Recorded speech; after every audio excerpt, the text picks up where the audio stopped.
Is this a chimney? Is it a burial site? Is it a wall? I don't think so. On the other side of my dad right there is another one. So it could be two sets of chimneys.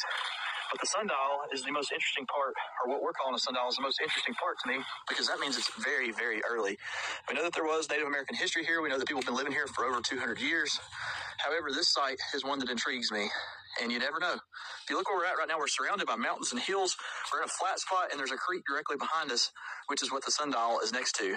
So they were in a very protected spot right here from wind and harshness during the winter. And to me, this would be where I would want to build a cabin or an encampment. So we're going to make our way towards the sundial now. We spent a few minutes earlier trying to locate it, and we think we know right where it is. We know it's right next to the creek. We remember that much. But after 10 years, there's a lot of foliage and stuff that have fell on top of it. We're pretty positive. Not to mention, there are controlled burns and wildfires that have taken place. And you never know when another hiker may have stumbled across it. And hopefully nobody's messed with it. These woods are just absolutely gorgeous though, guys. As mentioned, we are off trail. And we're not going to tell anybody exactly where we are except for the park rangers. That way nobody will come back in here and mess with this site if it's one that they do not know about. Let's see, it's right over here. It's a whole family adventure today, though. Got my mom and my dad, my wife, and my daughter out enjoying this beautiful weather in December in Tennessee. Really hard to beat when it's 60 degrees in December.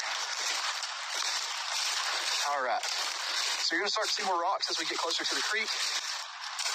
But the site that I'm about to show you is one that has intrigued us for a decade. I guess what they call it on Oak Island is a feature.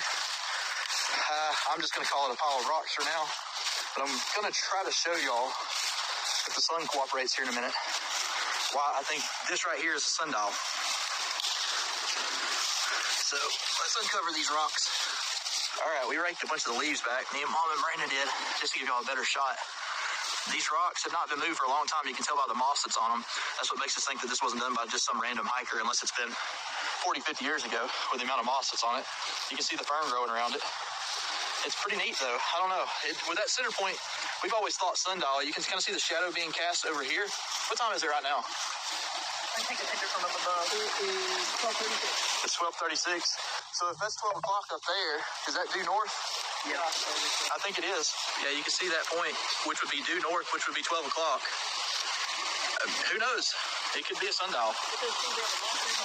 Yeah, north side of the trees where the moss is. That would be due north where the shadow's pointing right now. And with it being right at lunchtime, that would make perfect sense. Could have been an early way to tell time. Here's a rock wall as well. Could just be an early settler site. It's really hard to say. Look at that right there, guys. If this was not in a national park, I would die to metal detect here. That's cool. That is cool, isn't it? Somebody a long, long time ago built that. All right, guys, we covered it back up with leaves just to keep people that are walking by, hopefully, to not pay attention to it.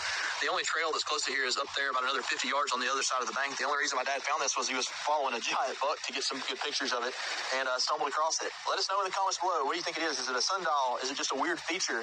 Is it something that natives used or early settlers were at a complete loss? We would love to hear from you guys below.